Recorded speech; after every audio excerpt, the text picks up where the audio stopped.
Hello students, very good morning. आज मैं आप लोगों को बताने जा रहा हूं और पढ़ाने जा रहा हूं sequence of tenses. Sequence of tenses का मतलब क्या होता है? कालानुक्रम। क्या होता है? कालानुक्रम। तो डियर स्टूडेंट्स, यहाँ पर सबसे पहला नियम मैं आपको बताने जा रहा हूँ। वैसे लिखवाने का बहुत टाइम है नहीं, लेकिन मैं एग्जाम्पल्स के थ्रू आपको समझाने का प्रयास करता हूँ। तो सबसे पहला नियम क्या है? पहला नियम है कि यदि प्रिंसिपल क्लॉज, पहला नियम, यदि प्रिंसिपल क्लॉज प्रेजेंट टेंस या फ्यूचर टेंस में हो। पहला नियम, यदि प्रिंसिपल क्लॉज प्रेजेंट टेंस या फ्यूचर टेंस में हो तो सबऑर्डिनेट क्लॉज किसी भी टेंस में हो सकता है। अर्थात सबऑर्डिनेट क्लॉज जिस टेंस में दिया हो उसका अनुवाद हम उसी टेंस में करते हैं। कितना क्लियर है? जैसे राम कहता है कि निधि ईमानदार थी।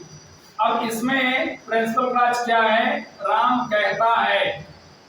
ठीक, अब कहता है ये आपका प्रेजेंट है और सबऑर्डिनेट क्लॉज में क्या लिखा हुआ है? निधि ईमानदार थी, यानी वाज या वर का यूज। तो अनुवाद हम निधि ईमानदार थी, इसमें हम वाज या वर का एक प्रयोग करेंगे। जैसे राम कहता है, राम सेज, की के लिए हम दैट लगाएंगे। निधि ईमानदार थी, निधि वाज ऑनेस्ट। मैं कहूंगा कि सत्यम चोर है। यहाँ पर आप देख सकते हैं कि मैं कहूंगा ये आपका फ्यूचर टेंस है। क्या है? ये आपका फ्यूचर टेंस है और सत्यम चोर है, ये आपका इजयमार का यूज है। तो मैंने यही बताया कि जब रिपोर्टिंग वर्ब जब प्रिंसिपल क्लॉज आपका प्रेजेंट या फ्यूचर में होता है तो सबऑर्डिनेट क्लॉज किसी भी टेंस में हो सकता है। तो इसका अनुवाद क्या बना? आई शैल से, मैं कहूंगा दैट की सत्यम इज थे। ये था पहला नियम। डियर स्टूडेंट्स, इसके बाद दूसरा नियम है। दूसरा क्या कहता है? सीक्वेंस ऑफ टेंसेस का दूसरा नियम कि अगर प्रिंसिपल क्लॉज पास्ट टेंस में, प्रिंसिपल क्लॉज पास्ट टेंस में है तो सबऑर्डिनेट क्लॉज भी पास्ट टेंस में होगा। ये नियम है कि अगर आपका प्रिंसिपल क्लॉज पास्ट टेंस में है तो सबऑर्डिनेट क्लॉज पास्ट टेंस में होगा, भले वो प्रेजेंट टेंस में दिया हो, लेकिन उसका जो अनुवाद है वो पास्ट टेंस में होगा। जैसे शशि ने बताया कि निधि सो रही है। शशि ने बताया, कब बताया? पास्ट में बताया। शशि ने कब बताया? पास्ट में बताया। और इसलिए शशि टोल्ड दैट निधि सो रही है, ये दिया वैसे प्रेजेंट में है, लेकिन कब बताया? पास्ट में बताया। तो उस समय वो पास्ट की कंडीशन थी और इसलिए इसका अनुवाद प्रेजेंट कंटीन्यूअस में ना होकर के प्रेजेंट कंटीन्यूअस को हम चेंज कर देंगे पास्ट कंटीन्यूअस में। तो निधि वाज स्लीपिंग। निधि ने कहा कि राजू के पास दो दोस्त हैं। तो निधि ने कहा, ये आपका पास्ट है, इसलिए निधि सेड दैट राजू के पास दो दोस्त हैं। ये हैज है का यूज है, लेकिन हैज का पास्ट क्या होता है डियर स्टूडेंट? हैड होता है। तो यहां पर हमने लगा दिया had. Raju had two friends. तीसरा नियम क्या कहता है? तीसरे नियम के अकॉर्डिंग यदि यदि प्रिंसिपल क्लॉज पास्ट टेंस में है और सबऑर्डिनेट क्लॉज से सार्वभौमिक सत्य और आदत का भाव निकलता है। किसका? सार्वभौमिक सत्य और आदत का भाव निकलता है। तो प्रिंसिपल क्लॉज भले आपका पास्ट में हो, लेकिन सबऑर्डिनेट क्लॉज में कोई परिवर्तन नहीं होता। वो जिस टेंस में है वो उसी टेंस में बना रहेगा। जैसे सचिन ने कहा, ये तो पास्ट की बात है कि पृथ्वी गोल है, तो पृथ्वी तब भी गोल थी, पृथ्वी आज भी गोल है और आगे भविष्य में भी गोल रहेगी। तो Sachin said that the earth is round, ये है आपका यूनिवर्सल ग्रोथ, इसलिए यहाँ पर कोई परिवर्तन नहीं हुआ। शशि ने कहा कि मछलियां पानी में रहती हैं, तो पहले भी पानी में रहती थी, आज भी पानी में रहती हैं, तो इसलिए Shashi said that fish live in the water. Next एक ये नियम है, इसको भी आप लोग देख सकते हैं। क्या?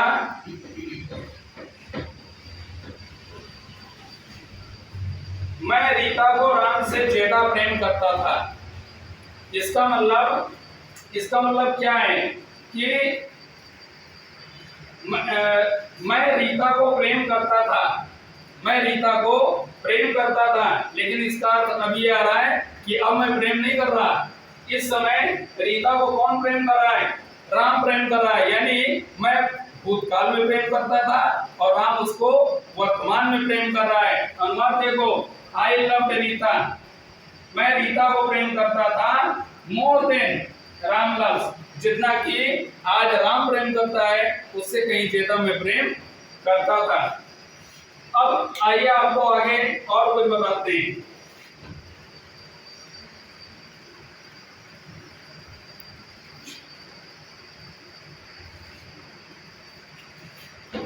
देखो, एक मैंने और आपको बताया है ना, मैंने बताया यदि सब ऑर्डिनेट क्लॉज, क्या बेटा? सब ऑर्डिनेट क्लॉज से क्या प्रकट हो? पर्पज, उद्देश्य से। अगर उद्देश्य प्रकट होता है तो हम क्या लगाते हैं? सो दैट डॉट डॉट मे या माइट। मे का यूज हम प्रेजेंट में करेंगे और माइट का यूज हम पास्ट में करेंगे। जैसे राजू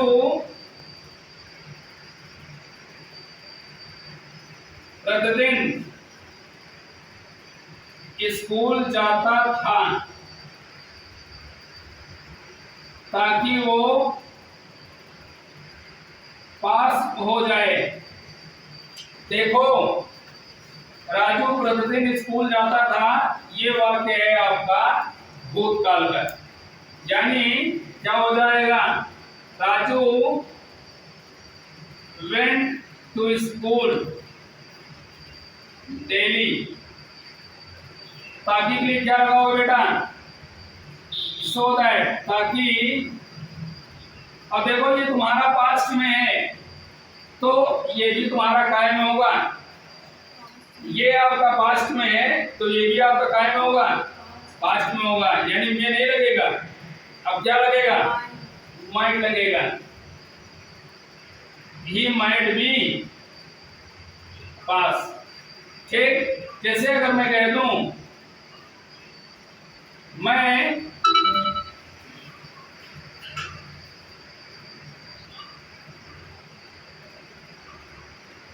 मैं दौड़ता हूं, सॉरी, मैं तेज दौड़ता हूं ताकि मैं दौड़ जीतूं। तो ये आपका किस में है? प्रेजेंट या पास्ट?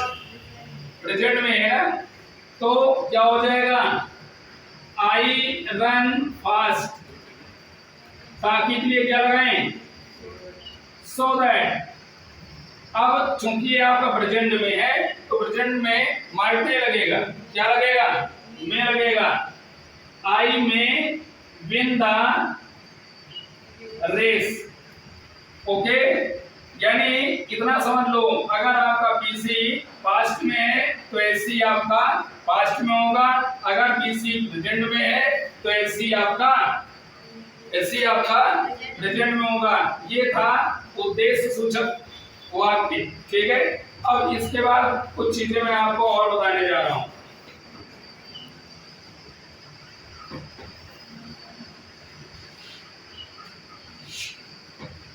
अब देखो जरा, यही बताते हैं।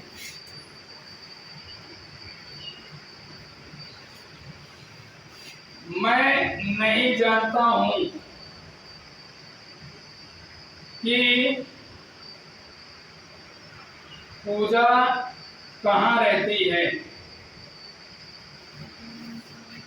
देखो ये आपका कॉम्प्लेक्स सेंटेंस है। क्या ये कॉम्प्लेक्स सेंटेंस है? यहाँ पर भी आपका पीसी और एससी है। यहाँ पर भी आपका पीसी और एससी है।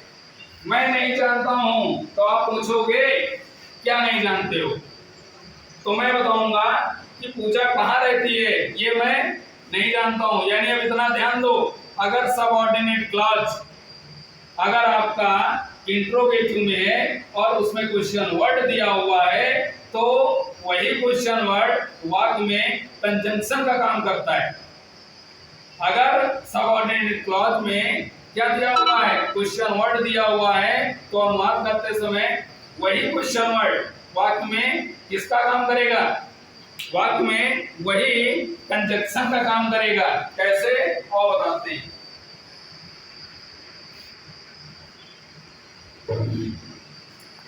मैं नहीं जानता हूं, क्या होगा, आई डोंट नो। अब की के लिए अगर आप दैट लगाते हो प्यारे बच्चे, तो वो हो जाएगा टोटली रॉन्ग। अब कंजंक्शन का क्या काम करेगा, सबसे थोड़ा ध्यान से देखना। आई डोंट नो ये है आपका क्वेश्चन वर्ड, तो यहां पे लगाओ वेयर। और इतना जान लो, अनुवाद करते समय ये वाक्य आपका हो जाता है पॉजिटिव। ऐसे दिया हुआ है ये नेगेटिव और इंट्रोगेटिव सब मिक्स है, लेकिन हो जाएगा ये आपका पॉजिटिव। तो आई डोंट नो वेयर पूजा रहती है। कौन सा टेंस है ये, प्रेजेंट डेफिनिट। तो अब चूंकि पॉजिटिव हो रहा है, सब्जेक्ट के बाद क्या था, वर्ब की फर्स्ट फॉर्म में यस या ईयर्स। तो where Pooja lives. Any doubt? अब एक और आप बताएंगे,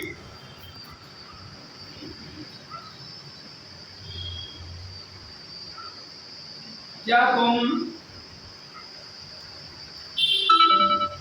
जानते हो कि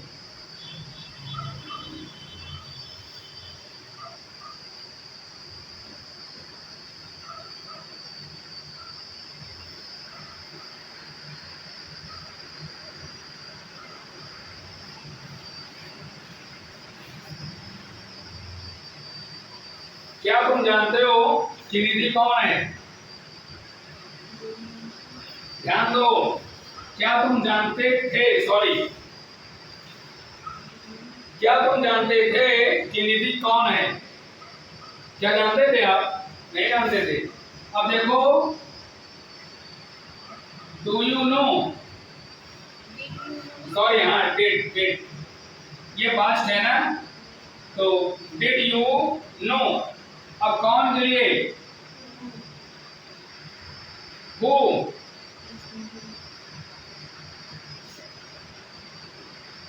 अब आप ये बताइए कि यहां पर इज लगेगा या वाज लगेगा, इज लगेगा या वाज लगेगा, क्यों लगेगा?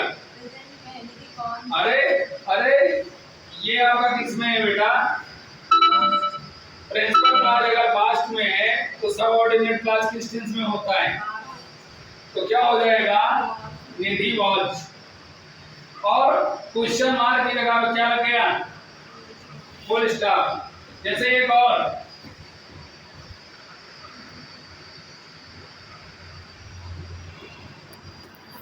मैं जानता हूं कि तुम्हें किसने पीटा।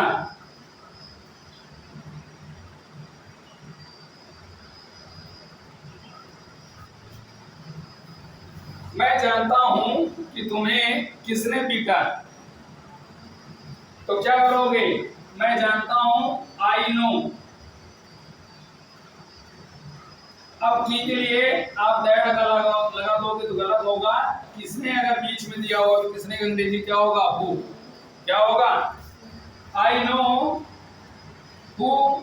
अब यहाँ पर अर्थ इसका किसने नहीं है, अब यहाँ पे अर्थ इसका जिसने है। आई नो मैं जानता हूं, हु जिसने क्या किया, बीट का सेकंड फॉर्म क्या होता है, स्पेलिंग वही रहती है और प्रोनाउंसिएशन चेंज हो जाता है, ठीक है। तो I know who paid you, question mark की जगह क्या लग गया, फुल स्टॉप। तो ये सब सिस्टम है आपके कुछ सीक्वेंस ऑफ टेंसेस का। तो आई थिंक आप लोगों को समझ में आया होगा, ठीक है।